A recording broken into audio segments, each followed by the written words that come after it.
The city never truly slept, but it did grow quieter after midnight.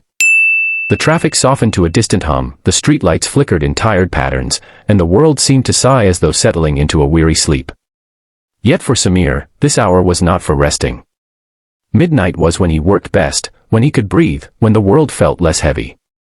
It was also, quite unexpectedly, the hour when kindness would find him.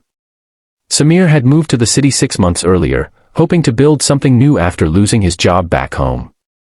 He worked double shifts at a small printing press during the day and cleaned offices part-time at night.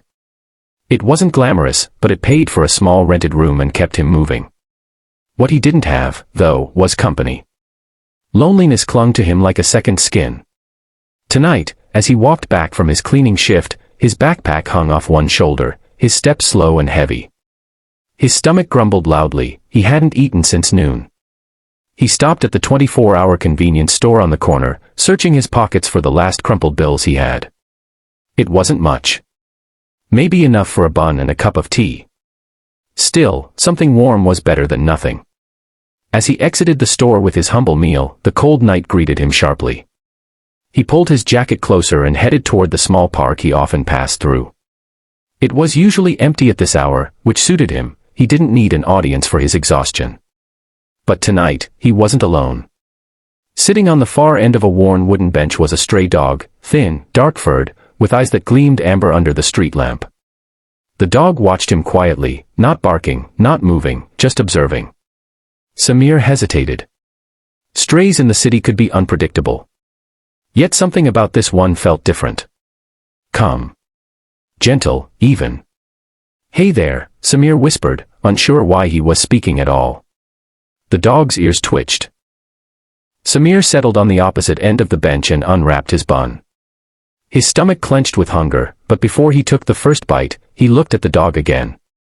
The animal hadn't moved closer, but its eyes lingered on the food with a mix of longing and resignation, as though it had accepted long ago that the world rarely shared. Samir exhaled softly. "You're hungry too, aren't you?" It was foolish, he knew. He barely had enough for himself.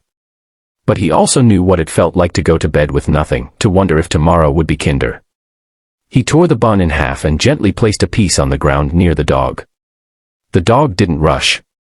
It approached slowly, cautiously, sniffed the bread, then ate it with small, grateful bites. When it was done, it looked up at Samir as though surprised by its own luck. Samir chuckled under his breath. "At least one of us should be happy tonight."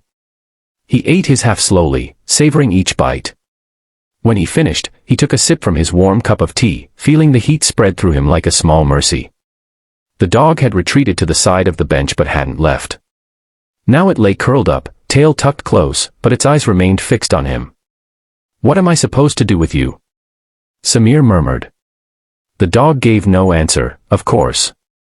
But its presence, silent and steady, eased something in him.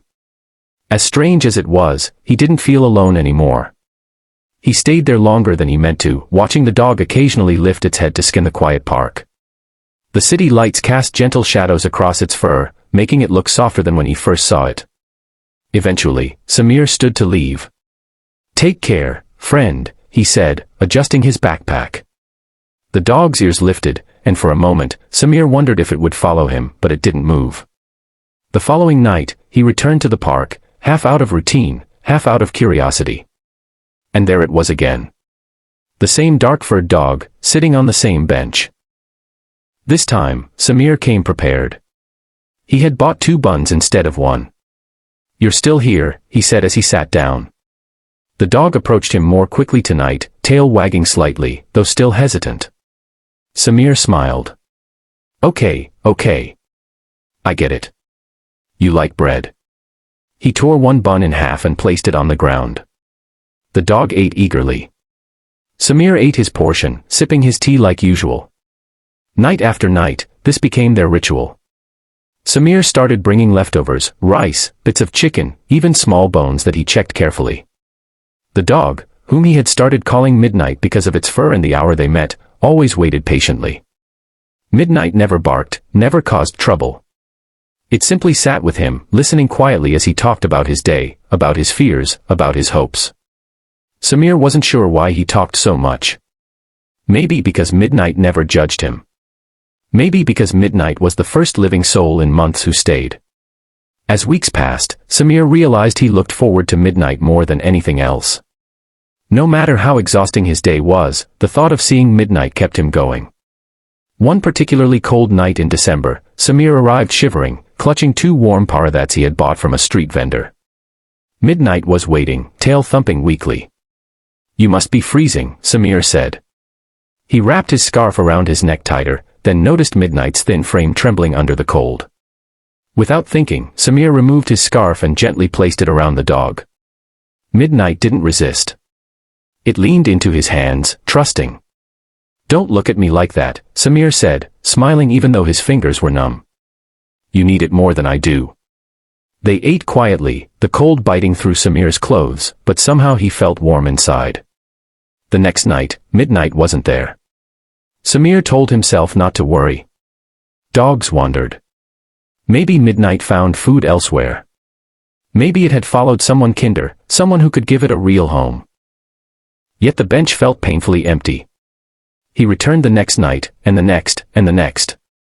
Each time, Samir carried food. Each time, he found the same quiet park with nothing but shadows. By the 5th night, fear gnawed at him. What if something had happened to Midnight?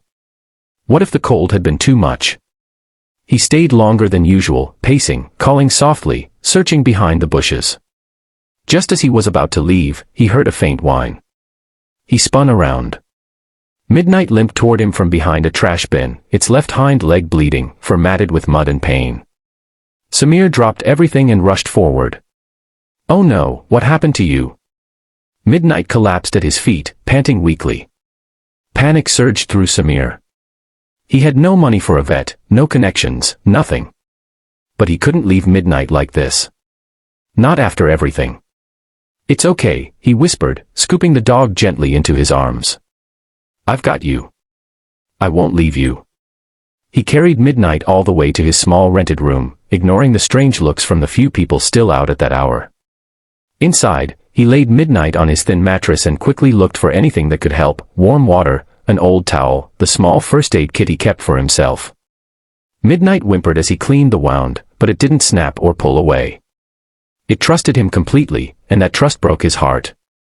"It's going to be okay," he kept whispering, even though he wasn't sure. The wound wasn't too deep, but it needed proper care. Samir couldn't afford a vet, but he could at least clean it thoroughly, wrap it, and keep Midnight warm. He fed it small pieces of boiled chicken, stroked its head, and stayed awake the entire night watching over it. By sunrise, Midnight's breathing had steadied.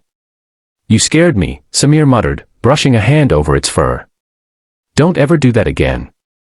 Over the next few days, he brought Midnight everywhere he could, except work.